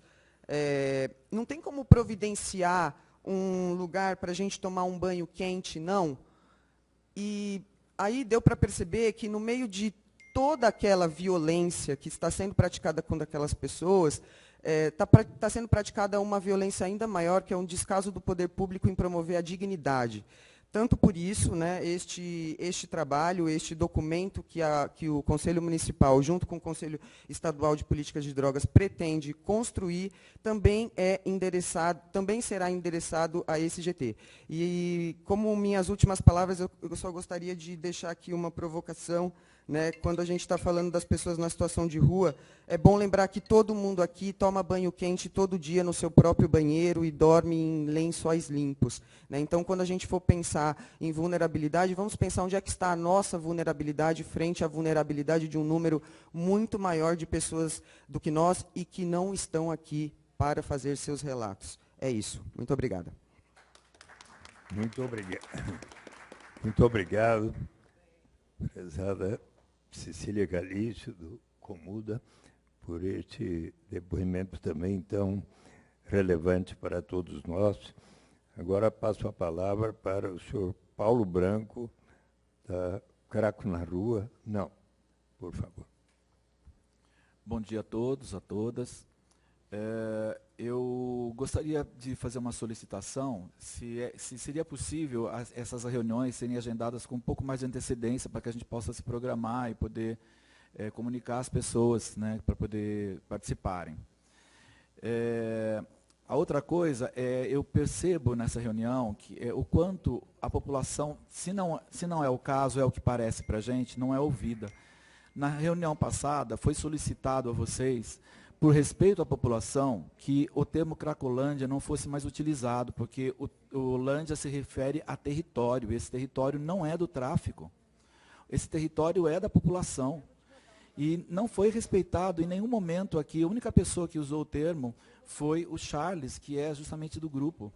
Então, eu percebo que é uma coisa tão simples, a gente está tratando de coisas tão importantes e tão difíceis de se resolver, e quando tem uma coisa que é muito simples, é apenas uma terminologia, para poder mostrar o respeito à população, e a gente não é ouvido. A sensação que me dá, se uma coisa tão simples não é ouvida, quanto mais aquilo que a gente pede, né, com muito mais relevância. Então, a sensação que dá é que a gente fala e ninguém ouve. Teve aqui, inclusive, um resumo das outras reuniões, e nada do que a gente falou estava no resumo. Então, eu acho que a gente precisava ter um pouco mais, não só a voz, agradeço a vocês por a gente ter voz aqui, né, mas não adianta a gente falar e, na realidade, isso não está se fazendo presente nas reuniões.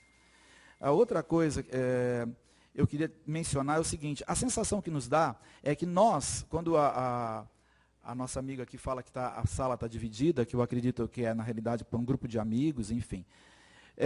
Mas eu acho que é tratado o morador, o comerciante, como se ele fosse inimigo do usuário. Ele é inimigo do traficante, não do usuário. Nós não estamos aqui solicitando que eles sejam tratados de maneira indigna. Muito pelo contrário. O que nós temos certeza, por estar acompanhando isso 24 horas por dia, que não é digno eles ficarem na rua. Aqui ninguém falou, olha, nós temos caso de um usuário, que ele é jovem, ele está com trombose, ele está para perder a perna.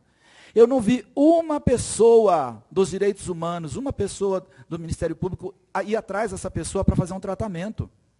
Tem um rapaz que ele é paraplégico e ele amarra um pneu na cintura e se arrasta com o pneu. Ninguém procurou ele. Ninguém procura para poder fazer um tratamento digno. Isso é dignidade? Essa pessoa não é vista. Então, eu não entendo. Quando fala, vamos tratar, eles têm direitos. Lógico que têm direitos. Eles são os seres humanos. Mas não fica na rua. E o que eu fico indignado é assim, nenhum dia de reunião, nós estamos na 5ª ou 6ª reunião, nunca se falou de ir atrás de uma qualidade de tratamento. Gente, vamos falar então qual é a melhor maneira de se tratar essa pessoa. Não, se vai ser usado na rua, se não vai. Gente, já que está tendo essa ação de que está tirando as pessoas, então tá. Vocês não concordam que tire elas da rua? Por quê? Não está tendo um tratamento digno? Então vamos discutir sobre esse tratamento digno. Vamos discutir sobre essa assistência social que tem que ser feita após tratamento. Porque não adianta nada a pessoa ir lá fazer um tratamento, depois ela sai e vai para onde? E como é que é depois a volta dessa pessoa para o mercado de trabalho? Isso não é discutido aqui. Ninguém discute sobre o pós-tratamento, sobre um tratamento digno, sobre uma qualidade de mercado de trabalho. A sensação que nós temos é que essa pessoa tem que se permanecer na rua. Se não for isso, pessoal, vocês me desculpem, vocês precisam esclarecer para a gente. Porque a sensação que nós temos é que essa pessoa tem que ser permanentemente tratada na rua. Então, deixa eu voltar aqui. Outra coisa, foi dito aqui, que é necessário ter um diálogo com essas pessoas de rua, né, que são os usuários. Como que você vai manter um diálogo com essa pessoa se ela está totalmente fora de si? Essa pessoa, a sensação que me dá é que a pessoa que é falada aqui não é a mesma que a gente convive 24 horas por dia. Parece que é um ser de outro planeta. E o que eu volto a dizer, o que a gente quer é o tratamento digno para essas pessoas. E as nossas reivindicações, elas não são desumanas. Se eu falei alguma coisa, alguma solicitação que eu fiz aqui for desumana, vocês me falem, por favor, porque nós não somos desumanos. Foi mencionado aqui que o usuário ele está no momento kamikaze. Que eu saiba, o kamikaze ele é um suicida. Então eu concordo, ele está no momento kamikaze mesmo, tem razão. Agora, um suicida tem como escolher, no momento que ele está ali para realmente realizar o suicídio, ele tem... Mas já acabou o meu? Tá. Ele tem como escolher, eu acho que ele não tem como escolher. Então eu vou encerrar aqui só dizendo o seguinte, foi dito que nós vamos fazer uma proposta para a prefeitura, né? E eu gostaria de saber dessa mesa se nessa proposta os moradores e os comerciantes vão ter voz. Obrigado. Obrigado, senhor Paulo Branco. A sua manifestação comprova que nesta comissão, pontos de vista tais como que o senhor expressou, estão sendo assegurados a todos que aqui estão convidados para participar. Vamos agora à última inscrita, antes da nossa deputada. Então, a senhora Janaína Xavier e também o promotor Eduardo Tostes. Janaína Xavier, por favor, vamos respeitar os 5 minutos, porque nós teremos que entregar a sala daqui a instantes. Ok, Suplicy. Boa tarde a todos. Parabenizo aí pela eleição. Não estava, porque eu não estou bem de saúde. Érica Hilton e a todos os deputados, vereadores e deputadas que estão aí presentes. Bom, primeiro eu quero falar assim, é complicado falar da Cracolândia. Vamos deixar de lado o preconceito e vamos se unir para fazer alguma coisa em prol desse povo, né? Bom, todo mundo sabe que eu tenho uma filha que é usuária de crack, ela vive dentro da Cracolândia, tá? Já internei a minha filha várias vezes, e ela saiu da clínica e voltou para a Cracolândia para fazer o uso da droga. Aí não vai ser uma internação que vai ajudar esses usuários. Eles têm que ter decisão própria, eles têm que querer sair da situação para poder aceitar um tratamento. E não vai ser a violência da polícia que vai chegar lá e vai fazer com que eles se internem à força, que não vai adiantar nada. Porque eu tenho de exemplo a minha filha. Várias vezes eu já internei e ela saiu, voltou para o crack. E ela falou que vai sair por si própria e não adianta eu querer internar ela à força ou involuntariamente, que ela vai sair quando der vontade dela sair e parar de usar o crack. Bom, eu me dei uma afastada há pouco do território, porque eu não estou bem de saúde, né? Tive um princípio de infarto, né? Então tenho que me cuidar. E eu quero deixar bem claro aqui, referente ao Braços Abertos. Braços Abertos foi um projeto que o Haddad fez, que somou muito, não só com os moradores do território, mas com a população em situação de rua. O meu ex-marido, ele parou de usar droga dentro do projeto Braços Abertos. Teve pessoas que parou de traficar dentro do projeto Braços Abertos, porque teve a oportunidade de trabalhar e teve uma oportunidade de ter uma moradia e saiu do tráfico, né? Teve pessoas que diminuiu o uso da droga pelo projeto Braços Abertos, né? E teve pessoas que voltou para suas famílias dentro do projeto Braços Abertos. Então, o senhor falou aí que se o projeto Braços Abertos não vale nada, eu que trabalhei dentro do projeto, né, que conheço muitas pessoas que saiu do tráfico por causa do projeto, ele vale sim, ele ajuda. Então, a gente tem que fazer uma votação para o projeto voltar. Né? A situação é ruim, não só para nós moradores do território, mas também para os usuários, porque tem aquele preconceito e a violência que a gente sofre. Né? Na ocupação Duque de Caxias, em frente à Praça Princesa Isabel, está sofrendo perseguições, né? O mercadinho que tem embaixo está sendo... uns guardas da GCM, toda vez que é o plantão dele, eles estão indo lá oprimindo o rapaz, que é um africano, que trabalha lá no mercadinho, está pedindo para o rapaz fechar, só porque não tem um alvará para ele poder funcionar. Então, todo dia no plantão dele, eles vão lá, ameaça e fala que vai mandar embarrear o mercadinho, sendo que ali saiu o ganha-pão dessa pessoa que está ali na ocupação Praça Princesa Isabel, Duque de Caxias, quer dizer. Então, quer dizer, se a gente está trabalhando, a gente não pode trabalhar porque a Guarda Metropolitana não deixa, porque ela acha que ela está no lugar de ser a Rota ou então, sei lá, a BAEP, né? Então, esse preconceito tem que acabar e tem que banir rapidamente vocês, deputados, vereadores que estão aí presentes. Tem que banir rapidamente essa Guarda Metropolitana do centro de São Paulo, porque um pouco que eu entenda, ela é paga para cuidar de município, né, patrimônios, né? E não para poder estar parando as pessoas, fazendo violência com as pessoas, né? Eu sofri uma abordagem agora esse dia, né? Eu estava com meu sobrinho, pelo fato da gente ser negro, o policial veio usar de racismo, né? Mas se ele vem na boa, a gente vai conversar na boa, né? Porque eu gosto de falar a língua do povo da rua. Se ele vem na boa, a gente vai conversar na boa. Se ele vem na ignorância, ele também vai receber ignorância. Então, foi tomar lá da cá. Ele fez ignorância comigo, eu também fiz ignorância com ele. Então, a gente não temos direito, né, nem de ir e nem de vir. Né? O relato que foi falado aí, da moça passando, do que teve lá, da ação que teve na Cracolândia, vou falar para vocês.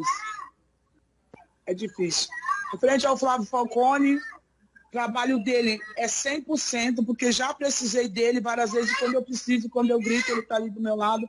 Pessoas, né, que, como o senhor pôs aí, que ele cometeu um crime. Amigo, pessoas que eu conheço, que ele já estendeu através do programa dele, aí, do trabalho dele, né?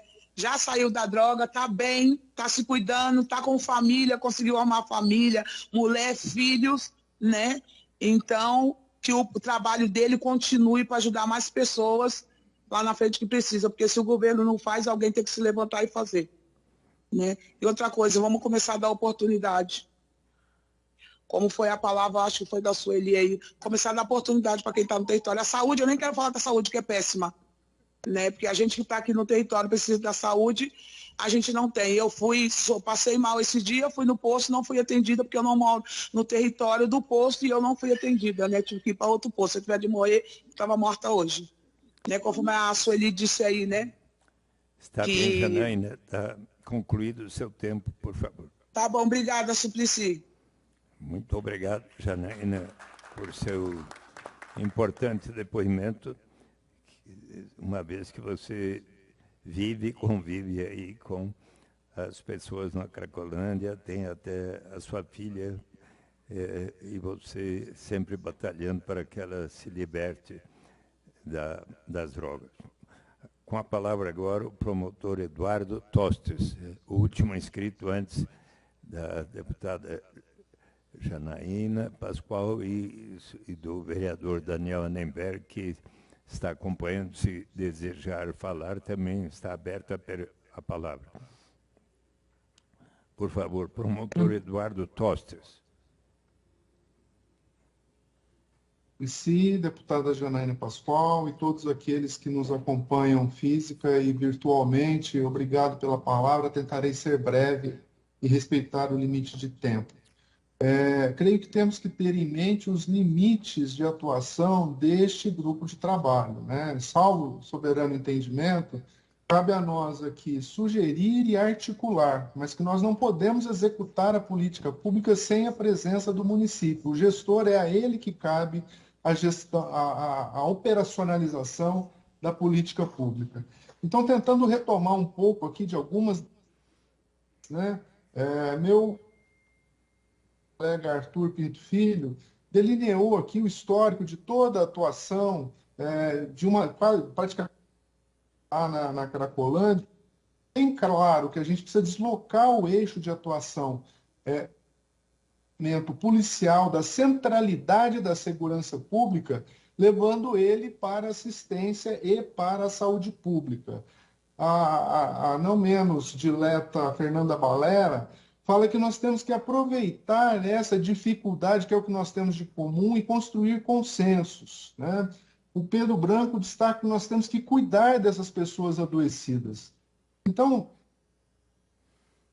salvo alguma ideia muito melhor, o que já deu certo em outros tempos, e o Arthur traz isso muito bem, trouxe na outra reunião, e hoje o tempo dele se esgotou, por isso certamente ele não avançou nisso, é a formação de uma mesa de trabalho, a proposta de uma formação de uma mesa de trabalho técnica ao município, com a participação de CREMESP, Conselho Regional de Psicologia, Conselho Regional de Enfermagem, Conselho Regional de Assistência, Defensoria Pública, universidades, movimentos sociais e, evidentemente, moradores e usuários da região, para que a gente possa formar esses consensos a partir das dificuldades que nós temos, né? Me parece que esse é um caminho a ser levado. Este caminho está no documento que, na última reunião, foi mencionado, encaminhamos para o gabinete da deputada Janaína Pascoal também. Então, era essa proposta que eu queria deixar aqui. Olhos postos nos limites deste grupo de trabalho e no potencial que ele tem de congregar esses vários segmentos e propor junto ao município, porque o município anda refratário a essas políticas, insistindo em algo que não está dando certo há décadas, que está distribuindo só dor e sofrimento. Precisamos deslocar esse eixo para assistência e para a saúde. E aí parece que nós cumprimos um papel essencial de formular, de sugerir e articular essa proposta. Obrigado pela oportunidade. Muito obrigado, promotor Eduardo Tostes, por suas sugestões. E gostaria, inclusive, tendo em conta as observações do senhor Paulo Branco, eu quero pedir à Câmara Municipal que providencie o quanto antes as notas taquigráficas desta reunião para que tenhamos bem registradas todas as reflexões e sugestões que foram formuladas por todos os presentes. Não é? Eu pergunto ao vereador Daniel Annenberg se deseja usar a palavra. Boa tarde a todos e todas. Não, vereador Suplicy, eu estou aqui ouvindo atentamente desde o início. Achei que foram depoimentos muito importantes para que a gente tenha mais conhecimento de tudo que está acontecendo e só agradeço a participação de todos, vereador. Estou aqui e continuo ouvindo todos os depoimentos. Obrigado. Muitíssimo obrigado, companheiro vereador Daniel Annenberg, que sempre tem dado ótima contribuição e a sua participação é fundamental. Querida Janaína, agora passo a palavra a você. Eu gostaria, antes, fazer uma sugestão aqui, para que possamos, inclusive, aprovar, que possamos, seja na próxima reunião, dia 20 de outubro, quinta-feira, às 11 horas, seja no mês de novembro, no dia em que ele puder, eu queria sugerir que possamos ouvir o Dr. Drauzio Varela, que é uma pessoa que conhece tão bem as dificuldades daquelas pessoas que se envolveram com a utilização de drogas, inclusive no sistema penitenciário, e acredito que ouvirmos as reflexões do Dr. Drauzio Varela, tão reconhecido, será ótimo. Então, se todos estiverem de acordo, vou fazer o convite a eles. Tem a palavra a deputada Janaína Pascoal. Muito obrigada, senador, vereador e deputado Suplicy. Cumprimento pela recente eleição, cumprimento todos os membros do grupo, todas as pessoas presentes, as que nos acompanham.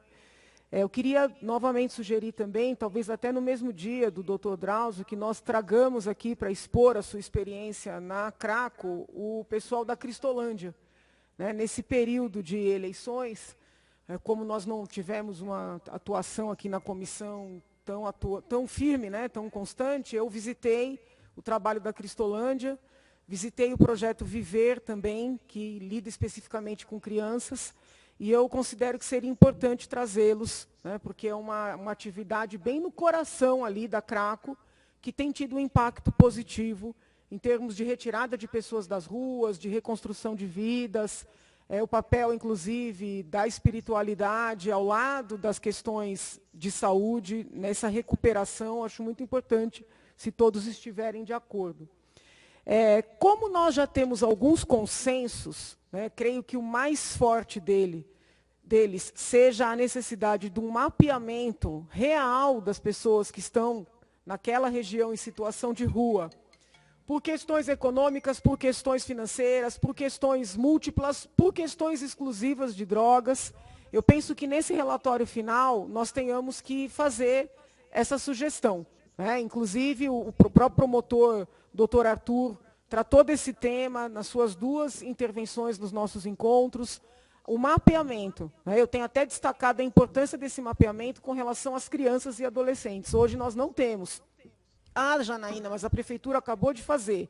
Sim, mas não mapeou se as crianças e adolescentes vivem sós, né? Se as crianças e adolescentes têm famílias. Então, foi um mapeamento muito superficial.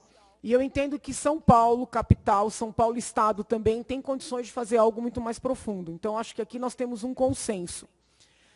Mas eu percebo alguns dissensos. E eu queria deixar esses dissensos registrados, até para que ou conste no relatório que tem esse dissenso, né, específico da minha parte, ou que me permita fazer essa ponderação oralmente ou até por escrito, pelo seguinte: eu sou respeitosamente, terminantemente contrária a qualquer política que consista em dar dinheiro para os dependentes químicos. Tá? A crítica que tive e tenho ao Braços Abertos não é pela questão do emprego, não é pela questão da moradia ou da assistência de saúde, que eu acho que são essenciais. Mas qualquer pessoa que tenha tido um parente, tá, com dependência de drogas, ou qualquer outra dependência, pode ser de sexo, pode ser de jogo, sabe que a primeira orientação que o psiquiatra dá é não dar dinheiro na mão dessa pessoa. E um dos pilares dos Braços Abertos era dar dinheiro.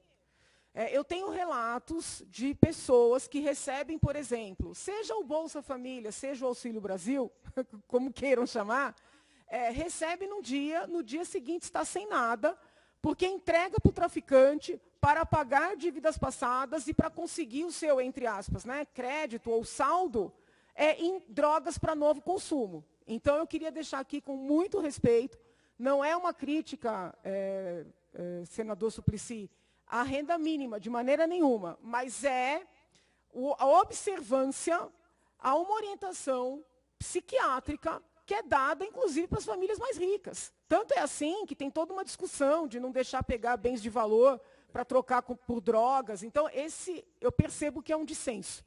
Porque essa questão da renda, da bolsa, da ajuda, ela apareceu aqui em várias falas, né, e eu queria deixar esse dissenso registrado. Tem uma outra questão que eu quero deixar muito clara, é dissenso. Né, várias falas aqui foram no sentido de construir um espaço de uso seguro de drogas. Tá? Eu não tenho condições de assinar um relatório final com essa orientação para a prefeitura. Eu sou absolutamente contrária a esse respeito, conheço os fundamentos, conheço especialistas brasileiros e estrangeiros, mas eu sou absolutamente contrária à ideia de que o Estado seja conivente, como uma política, com o uso e abuso de drogas. Tá? Eu entendo que não dá para a gente tirar um relatório aqui como se fosse algo do grupo, porque, pelo menos da minha parte, obviamente os demais podem não concordar, não é. Né? Não é. Não acho que esse seja o nosso papel. Então, fica aqui registrado esse dissenso. Existe um ponto que eu não tenho como dizer se é absolutamente um dissenso, porque a doutora Roseli, né? A Roseli falou que gostaria de ter salas de tratamento, vilas de tratamento, e não o reencontro. E quando eu visitei a secretária Soninha, eu disse para ela, se a senhora fizer esse reencontro e não tiver um trabalho de tratamento, com todo respeito, isso não vai dar certo. Então, eu vejo aqui uma questão que pode ser convergente, mas onde eu acho que talvez não seja, porque quando o doutor Arthur falou, e algumas pessoas concordaram, de que a internação não funciona, eu sou testemunha, né, por trabalhar nessa área há muitos anos, de que as recaídas fazem parte do tratamento. Tá? Sejam pessoas muito ricas, sejam pessoas muito pobres. Né? A recaída está, né, no processo de tratamento de todo dependente. Agora, as famílias não desistem dos seus parentes. Então, eu fico um pouco preocupada com esse argumento de que a internação não funciona, porque o que a gente coloca no lugar? O nada. Né? E eu também queria aqui externar a preocupação, obviamente que eu não gosto de nenhum tipo de arbitrariedade, de abuso, doutor, por parte de agentes do Estado. Agora, eu me preocupo quando médicos que estão tentando tratar começam a ser chamados no Ministério Público. Porque eu também tenho a preocupação que o discurso seja, queremos saber se essas internações são regulares, mas que o fundamento, na verdade, seja, sou contrário à internação. Tá? Então, eu quero deixar isso muito firme aqui. É muito duro você ser profissional de saúde, estar tentando fazer o seu papel de buscar a pessoa na situação de rua e drogadição, trazer a pessoa para um tratamento e receber uma intimação do Ministério Público como se fosse um criminoso. Então, eu quero aqui deixar claro que tem que assim, a pessoa tem que falar com todas as letras. Né? Há ilegalidades reais nesses tratamentos, nessas internações. As pessoas estão sendo amarradas, estão sendo torturadas, não estão sendo ouvidas. Isso é uma ilegalidade real. Ou se está utilizando o discurso da irregularidade, porque, na verdade, é contra a internação. Né? Então, assim, eu preciso deixar... Veja bem, eu ouvi todo mundo atenciosamente, eu respeito, mas eu preciso deixar esses pontos claros, porque senão amanhã sai um relatório, como se fosse consenso, que todos aqui são contrários às internações que o prefeito está conduzindo, eu sou favorável, que todos seriam contrários às intervenções policiais, eu tenho críticas, mas eu sou favorável, e que todos seriam favoráveis às salas de uso seguro, eu sou contrária, e que todos seriam favoráveis a dar dinheiro na mão de quem é dependente, e eu sou 100% contrária. Né?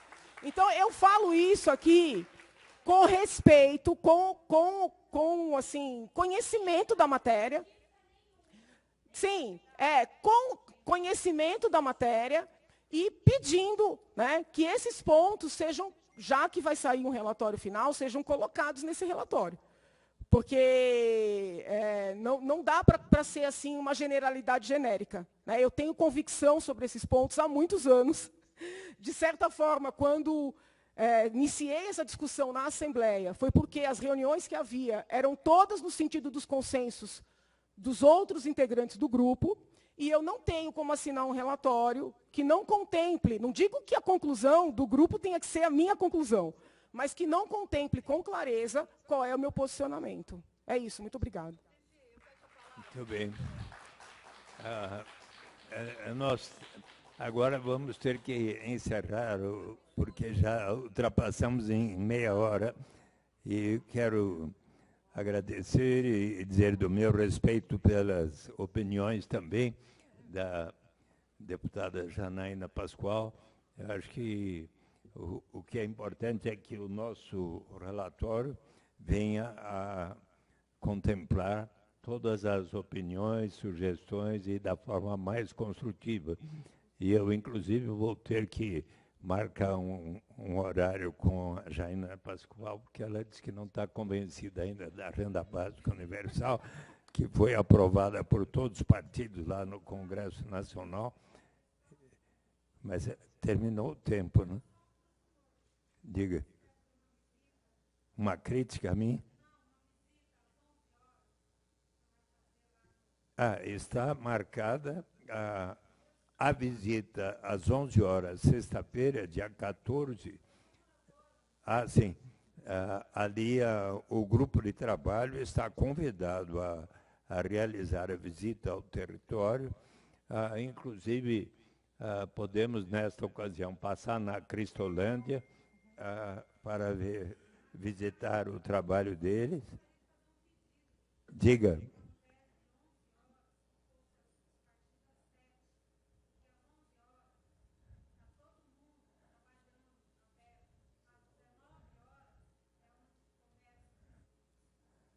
Sim.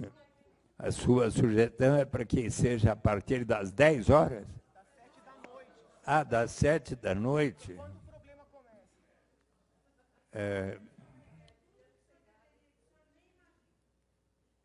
Bem,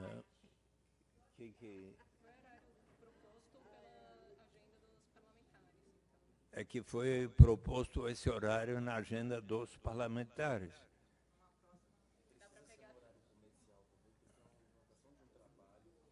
É porque acho que o que podemos fazer é o seguinte, esta visita às 11 horas já está marcada por diversas razões, inclusive levando em conta a opinião de muitos comerciantes e tudo. E, então, o que podemos fazer é, um pouco mais tarde, antes de encerrarmos o trabalho em dezembro, fazermos uma visita também noturna, tá bem? A partir das 19 horas. Então, eu também gostaria de propor uma visita do grupo de trabalho aos equipamentos como o Serviço Integrado de Acolhida Terapêutica, o CIAT, e ao CAPS-AD, que é o Centro de Atenção Psicossocial de Álcool e Droga, em data a ser definida. Tá bem? Estamos de acordo? Tá. E eu pergunto a Janaína Pascoal que dia e horário que ela quer ter um diálogo comigo para eu explicar por que a renda básica vai ser ótima. Vamos marcar, eu falo com o senhor pelo WhatsApp. Vamos marcar?